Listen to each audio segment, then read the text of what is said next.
Sex problem के लिए homeopathic medicine योहिम्बिनम mother tincture का इस्तेमाल कैसे करना चाहिए ताकि योहिम्बिनम मदर टिंचर का बेस्ट से बेस्ट रिजल्ट हमें मिल सके और उसका कोई साइड इफेक्ट हमारा अंदर ना हो। आप लोगों में से कई लोगों को मैं ये कहते हुए सुनता हूँ कि डॉक्टर साहब मैं योहिम्बिनम खा रहा हूँ अपने सेक्सुअल प्रॉब्लम को ठीक करने के लिए, लेकिन इसको लंबे समय तक के लिए इस्तेमाल करने के बावजूद भी मुझे इसका कोई खास परिणाम अभी तक नहीं मिल पाया है। क्या यह मेडिसिन काम नहीं करती है? यदि काम करता भी है तो इसे किस प्रकार से लेना चाहिए, किस प्रकार से इस्तेमाल करना चाहिए कि ये काम करना शुरू कर दे, और किन लोगों को ये मेडिसिन नहीं इस्तेमाल करना चाहिए?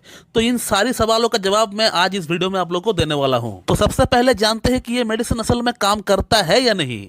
तो दोस्तों, अगर आप लोग मेरा कहना माने तो योहिम्बिनम जो मेडिसिन है ये बहुत बढ़िया तरीके से काम करती है पुरुषों की प्रॉब्लम में, सेक्सुअल प्रॉब्लम की भीतर, इरेक्टाइल डिस्फंक्शन की प्रॉब्लम में, लिंग के अंदर तनाव की अगर बात करें तो उन तमाम समस्याओं में बहुत बढ़िया तरीके से काम करती है। लेकिन जैसे कि मैं आप लोगों को पहले भी बता चुका हूं कि होम्योपैथी में एक ही मेडिसिन सबको सूट करेगी ऐसा नहीं हो सकता है। होम्योपैथिक मेडिसिन कुछ लक्षण के आधार पर काम करती है। यदि लक्षण मैच होता है आपका अंदर तभी वो मेडिसिन आपको देने से आपको फायदा होगा, नहीं तो वो मेडिसिन से आपको कोई रिजल्ट नहीं मिलने वाला। तो आप लोगों का पहला सवाल का जवाब मैंने अभी तक दे दिया है कि ये मेडिसिन काम करता है या नहीं। इसके अलावा यदि आप लोगों को प्रूफ चाहिए कि ये मेडिसिन असल में काम करता भी है या नहीं, तो उसके लिए आप लोगों को मेरा जो केस वीडियोस है, मैं जिन पेशेंट का प्रॉब्लम को ठीक करता हूं उसका ऊपर जो केस वीडियोस बनाता हूं उसे आप लोगों को देखना पड़ेगा। उसके लिए आप लोगों को मेरे चैनल का अंदर जाना पड़ेगा, वीडियोस को देखना पड़ेगा उठा उठा कर। आप देख पाएंगे कि योहिम्बिनम से प्रॉब्लम पेशेंट का सॉल्व होता है या नहीं, पेशेंट खाकर क्या बोल रहे हैं ये भी आप देख पाएंगे। अगला सवाल की अगर बात करें तो अगला सवाल आप लोगों को पूछा जाता है अक्सर कि इस मेडिसिन को आप पेशेंट के अंदर किस तरह से अप्लाई करते हो, आप पेशेंट के अंदर कौन कौन सी लक्षण के आधार पर इसको आप प्रेस्क्राइब करते हो, कौन से लक्षण देखने पे आप पेशेंट को ये मेडिसिन आप देते हो। तो दोस्तों, योहिम्बिनम को प्रेस्क्राइब करने के लिए मैं 3 लक्षण देखता हूँ पेशेंट का भीतर। तो इसका पहला लक्षण ये होता है कि पेशेंट का अंदर लिंग के अंदर तनाव तो आता है,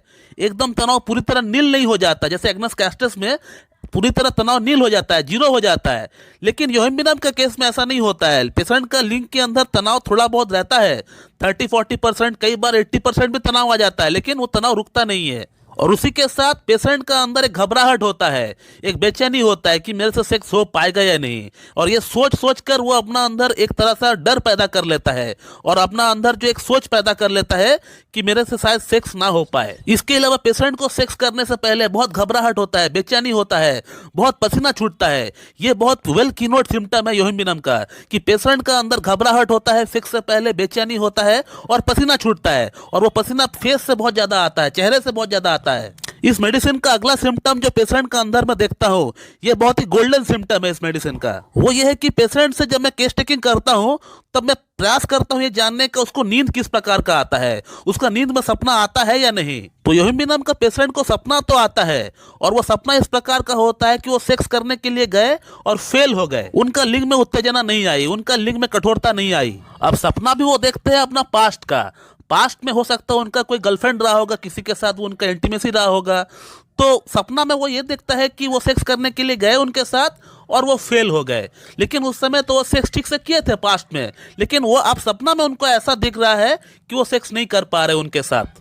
तो पेशेंट का ये कहना होता है कि सर हम सपना देखते हैं लेकिन सपना में भी हम सेक्स करने में असफल रहे हैं। बोरिक मटेरिया मेडिका में भी यही लाइन लिखा हुआ है, यानी किताब में भी यही लाइन लिखा हुआ है कि thoughts of event of whole past life keeps him awake, कि पुराने दिनों की बातों को वो सपनों में याद करके उसका नींद खुल जाता है। थर्ड जो सिम्टम मैं देखता हूँ योहिम्बिनम का, वो यह है कि पेशेंट का अंदर सेक्स के प्रति डिजायर है या नहीं, क्योंकि योहिम्बिनम का जो पेशेंट होता है इसको सेक्स के प्रति डिजायर बहुत ज्यादा होता है, इच्छा तो बहुत होती है, लेकिन इसका लिंग के अंदर ब्लड सप्लाई नहीं हो पाता है। तो इस प्रकार हम इस मेडिसिन का सिलेक्शन करते हैं किसी पेशेंट का भीतर।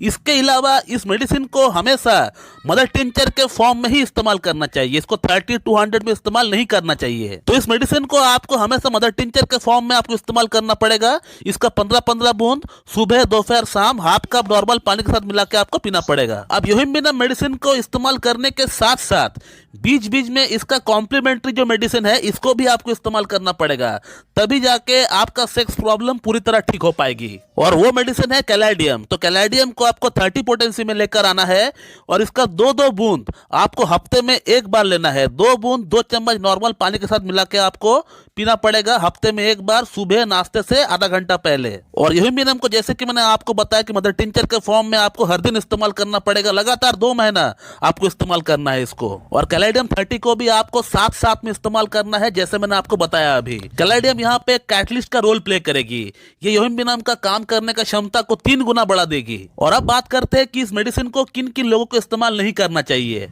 तो इस मेडिसिन को आपको इस्तेमाल तब नहीं करना चाहिए यदि आपका स्टमक में कोई अल्सर है, आपको पेप्टिक अल्सर है, आपको डिडोनल अल्सर है, या आपका बॉडी में कहीं पे कोई सूजन है, या आपका फैटी लिवर की समस्या है, या आपका किडनी फंक्शन ठीक नहीं है, या आपका हार्ट की फंक्शन ठीक नहीं है। तो ये कुछ कॉन्ट्रा इंडिकेशन है इस मेडिसिन की। यदि आपको पेप्टिक अल्सर है, आपको डिडोनल अल्सर है, आपका किडनी फंक्शन ठीक नहीं है, या फिर आपका हार्ट की प्रॉब्लम है, या फिर आपको फैटी लिवर की समस्या है, तो इन तमाम समस्याओं में आप इस मेडिसिन का इस्तेमाल ना करें। या फिर आपका बॉडी में कहीं पे कोई स्वेलिंग हो रहा है तो भी आप इस मेडिसिन को इस्तेमाल ना करें। यदि आपको ब्लड शुगर है, आप इस मेडिसिन को इस्तेमाल कर सकते हैं, आप ट्राई करके देख सकते हैं। उसमें अगर आपको कोई प्रॉब्लम फेस हो रहा है तो फिर आप उसको तुरंत बंद कर दीजिए। तो दोस्तों मैं इस वीडियो को यहीं पे एंड करता हूं। So thank you very much and have a good day.